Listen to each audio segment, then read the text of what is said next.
You're listening to Wealthy-esque. We are a community of lawyers who believe that true wealth is having control of our time. I'm Ro Thomas, and as a busy wife, mom, and former Big Law associate, I know all too well the tension between the culture of the legal profession and pretty much everything else you want to do in life. That's why each week I'm bringing you the information and tools you need to improve your money mindset and manage your money to create true wealth. Because ultimately, it's not about the money. It's about the freedom and flexibility the money affords. Hey friend, welcome back to the show. I hope you're doing well and having an amazing day so far. Today, we are talking about your why. When you get on a consultation with me, one of the questions that I'll ask you is, what is your compelling reason for doing this work of improving your finances? And the reason I ask that is because when you're trying to change the way you manage your finances and you're changing your habits and you're learning how to be intentional with your money, there are going to be times where it feels hard. There are going to be times where you experience setbacks. You think you're going along doing great, and then you fall off track for some reason.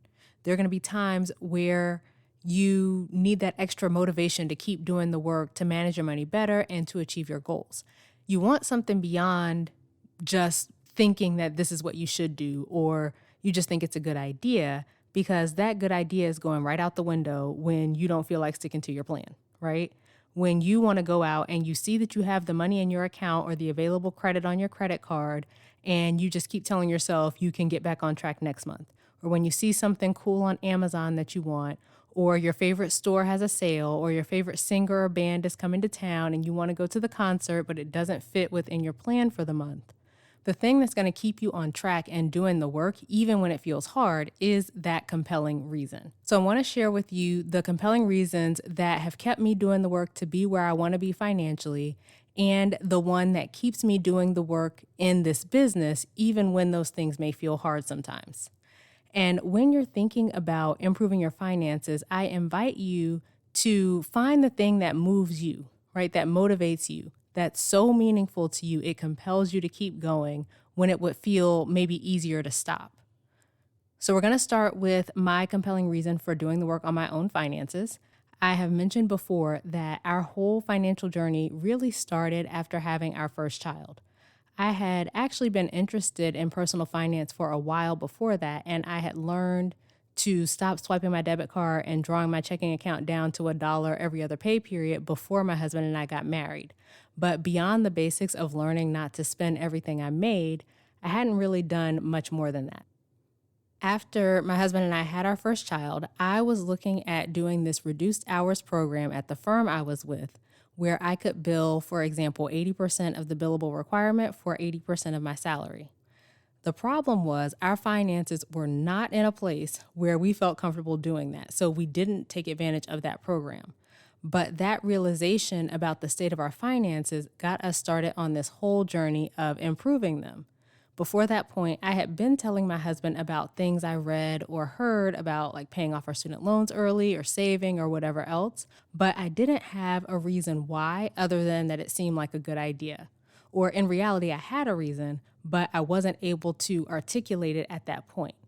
But when we had our son and wanted to make this change for our family and weren't able to, I was able for the first time to articulate to him why it was important to me that we got our finances under control and put ourselves in a better place financially.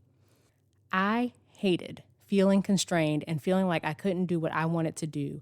And I wanted us to be able to make the decisions that we want to make for ourselves and our family without having to worry about work or money. So having our son helped me to articulate that to my husband, and it was a compelling enough reason for him to get on board as well, and it's been driving us in our finances ever since. And let me tell you, my husband really wasn't with it before that. Like, I would tell him about things I read or a story about someone paying off their loans or whatever, and he was very much in the mindset like, I've been a student for so long, everyone has loans, it's fine, I'm ready to get out here and live. But having a compelling reason helped him to shift that perspective and get on board with what I had been telling him about. That compelling reason led us to manage our finances much differently than we could have. So we saw friends and colleagues getting bigger houses and nicer cars and taking international vacations and all of that. And we intentionally decided not to do those things. I will say, at least for us, having babies help with the travel piece, because when my kids were younger, I felt like we were basically taking our whole house with us to make sure that we had all the things they need. And it's a lot easier to do that when you go somewhere within driving distance than if you have to get on a plane. But we had the money to spend on those other things if we wanted to. We were making the same money as them, right? The same money as the friends and colleagues that we saw. So the money was there. But the priority for us was getting our finances in order and building to the point that we could make decisions without worrying about money. So instead of using the money to buy those things, we were paying off thousands of dollars of debt each month. And to be clear, we still spent money in that time. We went on vacations, we went out to eat. My husband did actually get a bigger car that's nicer than the one he had been driving since we had graduated college. He wanted a bigger one when we had our second child because before that he was driving a coupe and only one of us and one kid could fit in it at a time, so he wanted to get something a little bigger. But anyway, I don't mean to suggest that we did nothing but direct our money to paying off debt and building our finances to where we wanted them to be. I'm just saying that we were more thoughtful about how we used the money than we could have been.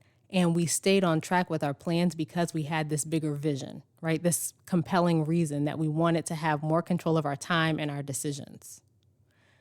The other compelling reason I want to share with you is the why behind my business.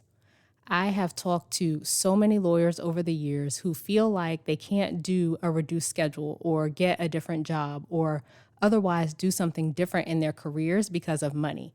And many of them are making multiple hundreds of thousands of dollars.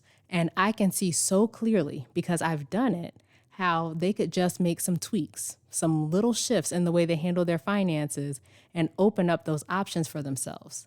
That's the work I've done. That's the work I do with my clients.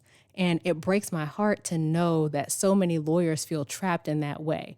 Not to mention that our profession suffers from high rates of substance abuse and mental health issues. And I know that money isn't the only contributing factor there, but I believe it's a big one that underlies a lot of the things that contribute to those issues. And so my compelling reason for this business is wanting lawyers to not be suffering in their positions because of finances, wanting people to be able to make the decisions that they want to make and not feel like finances are hindering them, especially since I know so many lawyers could easily set themselves up to do whatever they want to do if they just knew this information. And so I want to make sure that every lawyer in the world knows that I'm here and I'm able to help them and I can give them this information so that they can manage their money a little differently and have those options available to them. And that compels me to show up, to help, to connect with people, to put out this podcast, to post on social media, to send emails, right? That compelled me to leave a job that I overall enjoyed and was making good money in, to go all in on this because I so believe in the work that I'm doing and I know that it's life-changing. It's changed my life, it's changing my clients' lives, and I know that if you implement it for yourself, it will change yours too. I want every lawyer who wants it to experience it. So those are two compelling reasons behind work that I'm doing in my life. And the main thing I want you to take away from this episode is that having a compelling reason behind what you're doing will keep you moving forward because you have this bigger why in mind. And so I want you to think about the compelling reason why you want to do the work on your finances to improve your personal finances. Some of my clients have said things like they want freedom. They want to create generational wealth for their kids. They want to be able to take care of their parents because their parents sacrificed so much for them. They just don't want to stay stuck in the cycle they're in with their money, right? They're sick and tired of feeling the way that they're feeling. Those things are going to compel them to do the work and go after the results they want no matter what. No obstacle is going to stop them. No setback is going to make them quit. They are all in because the why is so important to them. And they feel like they have to do this now. There is no plan B. So you want your compelling reason to feel that big to you.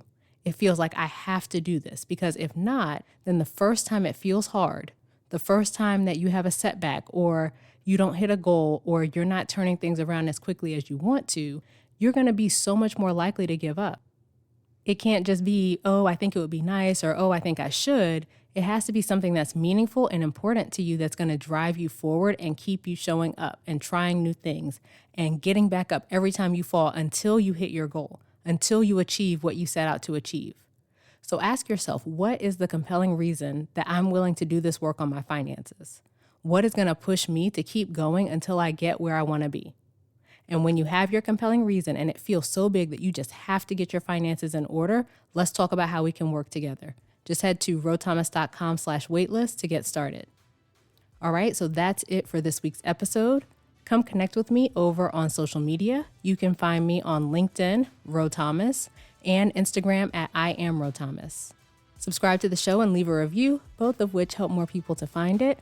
And please think of a friend or two and tell them about what we're doing over here. As I told you, I want all the lawyers to know that I'm here and I can help them. And so I would love if you could just share this episode with them. All right, as we close out, friend, I pray that you take the information you learn here, apply it in your life, and open up to the realization that wealth is available to you.